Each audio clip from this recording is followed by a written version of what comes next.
میری زندگی میں ایک ایسا وقت آیا، بلکہ میں اس وقت کو کبھی اپنی زندگی میں بھول نہیں سکتا، کہ جب رمضان کی آمد تھی اور میں نے نماز تراویح کو پڑھانا تھا، اور میں نے رمضان سے کچھ ٹائم پہلے قرآن کی ریویژن کر رہا تھا، اور میں نے اپنے استاد سے کہا کہ استاد جی، میں چاہتا ہوں کہ نماز تراویح کے بعد میں ترجمے کے ساتھ قرآن کو پڑھوں۔ اور جب یہ بات ہوئی تو میرے اس استاد نے ایک بات مجھ سے کہی کہ نہیں بیٹا، تم قرآن کو ترجمے کے ساتھ نہ پڑھنا۔ میں نے کہا کیوں؟ قرآن کو ترجمے کے ساتھ میں کیوں نہ پڑھوں؟ انہوں نے کہا کہ اگر ترجمے کے ساتھ پڑھو گے تو تم گمراہ ہو جاؤ گے۔ اور جب یہ بات میں نے دیکھی تو میرے عجیب سا ایک کویشچن آیا میرے مائنڈ میں، فوراً بخاری شریف کی ایک حدیث آئی، تفقہوا فی الدین، دین میں سمجھ بوجھ حاصل کرو۔ اور میں نے اپنے استاد سے کہا کہ استاد جی، آپ کو پتہ ہے کہ آپ کیا کہہ رہے ہیں؟ کہتے ہیں ہاں بیٹا، مجھے پتا ہے کہ میں کیا کہہ رہا ہوں، لیکن تمہارے لیے بہتر یہی ہوگا کہ تم قرآن کو ترجمے کے ساتھ نہ پڑھنا۔ میں نے کہا کیوں نہ میں ترجمے کے ساتھ پڑھوں؟ حالانکہ اللہ کے نبی فرماتے ہیں تفقہوا فی الدین، اور پھر کہا گیا ہے کہ تمہیں علم حاصل کرو، چاہے تمہیں چین ہی کیوں نہ جانا پڑے۔ اور اس بات کے باوجود بھی استاد جی آپ مجھے یہ بات کہہ رہے ہیں کہ تم ترجمے کے ساتھ نہ پڑھنا۔ انہوں نے بالآخر وہ الفاظ کہہ ہی دیے جو نہ کہنا چاہتے تھے۔ وہ انہوں نے کہا کہ اگر تم ترجمے کے ساتھ پڑھو گے تو تم گمراہ ہو جاؤ گے۔ اور جب یہ بات انہوں نے کہی تو میرے ذہن میں ایک ہلچل سی مچی، ایک طوفان برپا ہوا کہ یہ کیا بات ہے۔ حالانکہ واقعی طور پر اگر قرآن کی اسٹڈی کرتے ہیں تو وہاں پر لکھا ھدی للمتقین، کہ یہ کتاب متقی پرہیزگار لوگوں کے لیے ہے۔ اگر یہ کتاب جو متقی پرہیزگار لوگوں کے لیے ہے، جو قرآن پرہیزگار لوگوں کے لیے ہے، اگر یہ پرہیزگار لوگوں کے لیے، تو پھر اس کے پڑھنے سے انسان گمراہ کیسے ہو جاتا ہے؟ اور جب یہ بات میں نے دیکھی تو میں نے استاد جی کو وہی بات کہہ دی کہ میں کہ دیکھیں، قرآن تو کہتا ہے ھدی للمتقین، یہ متقی لوگوں کے لیے، پرہیزگار لوگوں کے لیے، اور پھر آپ کیسے کہہ رہے ہیں کہ جو ہے آپ کو ترجمے کے ساتھ قرآن نہیں پڑھنا چاہیے؟ اور جب یہ بات میں کر رہا، بلکہ اور بہت ساری باتیں میرے مائنڈ میں آئی، میری زبان سے آئی، جو آئی میں نے ان کو نکال دیا۔ اور جب یہ بات آئی تو میں نے گھر چلا گیا، اور گھر جا کر میرے دادا تھے، وہ مجھے کہنے لگے کیا بات ہے آج خیر ہے رانا، کہ تم اتنے غصے میں کیوں ہے، اتنے جذبات میں کیوں ہے، جلدی گھر واپس آ گیا؟ میں کہا دادا، آج کے بعد آپ مجھے نہیں کہیں گے کہ آپ مدرسے میں جاؤ، آپ نہیں مجھے کہو گے کہ مولانا صاحب کے پیچھے جا کے نماز پڑھو۔ کیوں؟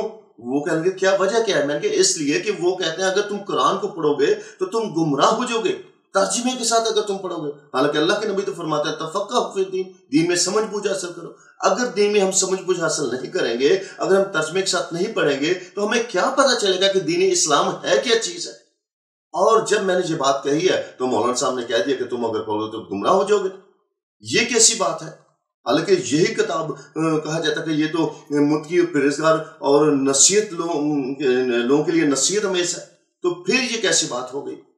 جب یہ بات ہوئی تو میرے دادا نے مجھ سے کہا کہ بیٹا تم پریشان نہ ہو، میں تمہارے لیے ارینج کروں گا۔ وہ تھوڑے سے ہنسے بھی، وہ کہنے لگے کہ یہ مولانا جو ہے نا، یہ شاید تمہارے کویشچن کا آنسر نہ دے سکیں۔ میں نے کہا کیوں؟ اگر یہ میرے کویشچنوں کا آنسر نہیں دے سکتے ہیں تو پھر یہ ہم بیٹھے کیوں ہیں؟ اس لیے کہ ان کا حق بنتا ہے کہ یہ ہمیں بتائیں، دین کی بابت بتائیں۔ اور اللہ کے نبی فرماتے ہیں علم حاصل کرو خواہ تمہیں چین جانا پڑے۔ اس وقت دیکھا جائے عرب اور چائنا کا جو سفر ہے وہ بہت دشوار قسم کا تھا، تو اس وقت بھی اللہ کے نبی نے کہا کہ اب وہاں پر جا کر، چاہے چین جا کر تجھے علم حاصل کرنا پڑے تو تم کرو۔ اور یہاں پر اب ہم اپنے گھر میں ہیں، اپنے لوگوں میں ہیں، تو یہ لوگ ہمیں علم نہیں سکھلانا چاہتے، یہ ہمیں قرآن سے واقفیت نہیں کروانا چاہتے۔ اس کا کیا مطلب ہوا؟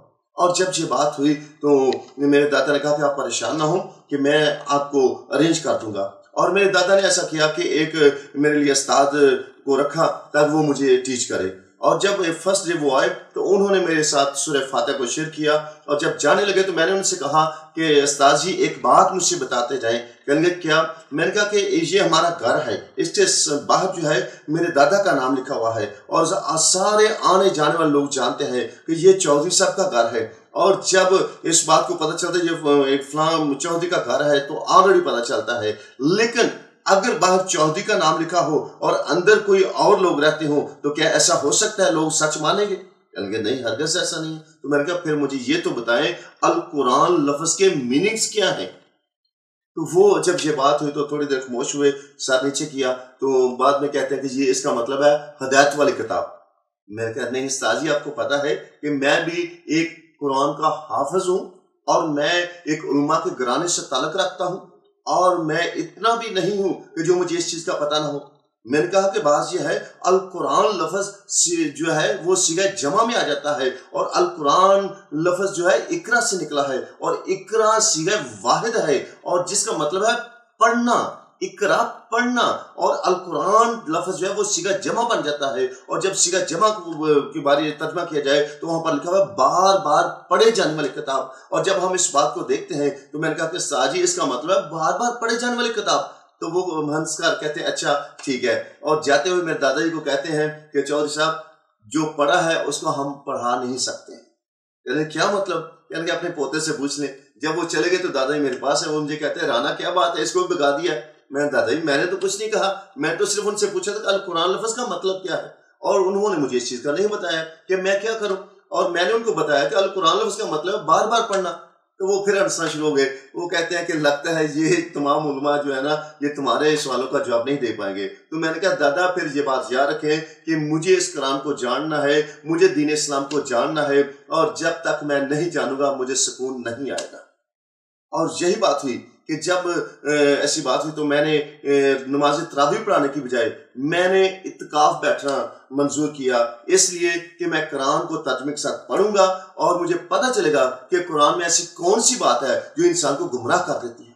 اور عزیزو میں نے اسی وجہ سے قرآن کو پھر ترجمے کے ساتھ پڑھنا شروع کیا تاکہ مجھے پتہ چلے کہ اس میں کون سی ایسی بات ہے جو ہمیں جو ہے مرتد کر دیتی ہے، جو ہمیں اسلام سے خارج کر دیتی ہے، جو ہمیں گمراہ کر دیتی ہے۔ اسلام کے لحاظ سے تو گمراہ کہہ جاتے ہیں، لیکن میں آپ کو یہاں بتانا چاہتا ہوں جب میں قرآن کو ترتیب کے ساتھ پڑھنا شروع ہوا تو مجھے پتہ چلا کہ وہاں سورہ بقرہ میں واضح طور پر لکھا ہوا ہے کہ سم بکم عمی فاہم لا یرجعون، کہ وہ گونگے ہیں، بہرے ہیں، بولے ہیں جو سنتے نہیں، جو دیکھتے ہیں اور دیکھتے نہیں ہیں۔ اور یہ ایسا کہ میں دیکھ کر حیران ہو گیا کہ یہ کن لوگوں کے بابت کہا گیا ہے۔ اور یقیناً جب میں نے تھوڑا سا آگے پڑھا اور پھر جب سورہ آل عمران اور اس کی 55 ورس کو میں اسٹڈی کر رہا تھا، واضح طور پر وہاں لکھا ہوا ہے فَاتَّقُوا اللَّهَ فَاعْبُدُوهُ هَٰذَا الصِّرَاطُ الْمُسْتَقِيمُ، کہ تم خدا سے ڈرو اور میرا حکم مانو اور یہی سیدھا راستہ ہے۔ یہ کون فرما رہے ہیں؟ حضرت عیسیٰ المسیح فرماتے ہیں کہ تم خدا سے ڈرو اور میرا حکم مانو، ہاذا صراط مستقیم، یہی سیدھا راستہ ہے۔ جب میں نے اس بات کو پڑھا تو میں پریشان ہو گیا کہ یہ کون سی ایسی بات ہے، اللہ مجھے تو سمجھ نہیں آ رہی ہے۔ ہمیں تو آج تک یہی بتایا گیا ہے کہ اللہ اور اللہ کے رسول کا سیدھا راستہ ہے، لیکن قرآن بتا رہا ہے کہ جو سیدھا راستہ ہے وہ صرف اور صرف سیدنا یسوع المسیح کا ہے۔ اور یہی بات ہوئی کہ جب میں نے تھوڑا سا آگے پڑھا تو اس 55 ورس میں لکھا ہوا ہے نتبعک فوق الذین کفروا الی یوم القیامہ، ایسا مسیح تیرے ماننے والوں کو غلبہ عطا کروں گا کافروں پر تا قیامت۔ اور جب میں نے اس ورس کو پڑھا تو میری زندگی، یقین جانا عزیزو، میری زندگی میں ایک ہلچل سی مچ گئی، میری زندگی میں ایک بنچال آ گیا، ایک طوفان برپا ہوا کہ ہائے اے حافظ، اے ندیم، تیری زندگی کہاں گزری ہے؟ قرآن تو کہتا ہے کہ جو یسوع مسیح کو نہیں مانتا، جو عیسیٰ مسیح کو نہیں مانتا وہ کافر ہے۔ تو میری زندگی میں اس قدر بے چینی آ گئی کہ میں آپ کو بتا نہیں سکتا ہوں، میرے پاس ویسے الفاظ نہیں ہے کہ میں کن الفاظوں کے ساتھ عزیزو آپ کو بتاؤں کہ جب میں نے اس قرآن کی 30 سپارہ سورۃ آل عمران اور اس کی 55 ورس کو پڑھا تو میری زندگی میں عجیب سی بے چینی آ گئی کہ ہائے ندیم، تیری زندگی کہاں گزری؟ تو نے اپنی زندگی کو کیوں ضائع کر دیا کہ تو نے ایسی زندگی بسر کر دی جو کہ ایک ایسی پرسنالٹی کی کہ منکر ہو کر تم جس کی تم مخالفت کرتا رہا، جس کے ماننے والوں کو تم مارتا رہا، جس کے ماننے والوں کو تو اس سے چھینتا رہا اور ان لوگوں کو دار اسلام میں داخل کرتا رہا۔ اور جب میں نے اس بات کو دیکھا تو میری زندگی میں ایک عجیب ہلچل آئی، میں پریشان رہنا شروع ہو گیا کہ ہائے اب میں کیسے زندگی بسر کروں گا، میرے سے جو گناہ ہوئے وہ کیسے معافی ہوں گی۔ اور پھر بار بار یہ آیت میری زندگی میں آ رہی تھی نتبعک فوق الذین کفروا الی یوم القیامہ، نتبعک فوق الذین کفروا الی یوم القیامہ، ایسا مسیح تیرے ماننے والوں کو غلبہ عطا کروں گا کافروں پر تا قیامت۔ عزیزو، یہ وہ آیت تھی جس نے میری زندگی کو ہلا دیا، اور اس یہ آیت ثابت کرتی ہے کہ یسوع مسیح کے ماننے والے فاتح لوگ ہیں، غالب لوگ ہیں. اس کے علاوہ اور کوئی بھی ایسا مذہب نہیں ہے، کوئی بھی ایسا دین نہیں ہے جو کہ غالب یا کہ فتح پانے والا ہو.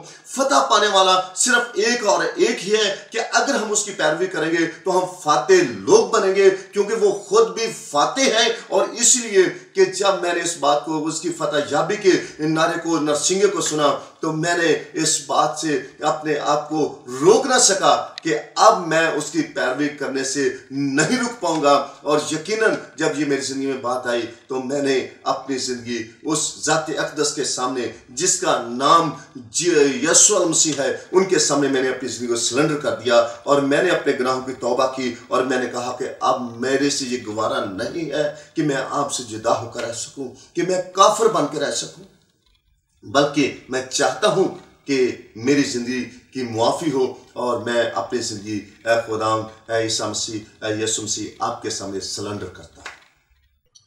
Many are called for the way of Christ, but a few are chosen.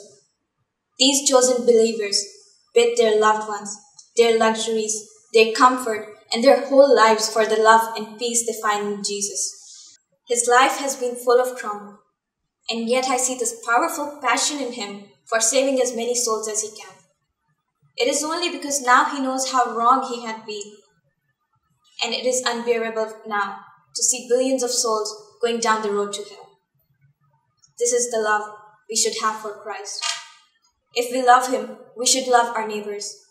We should love the people who don't know the Christ yet, who don't know what salvation is, who have no idea how much he holds for them.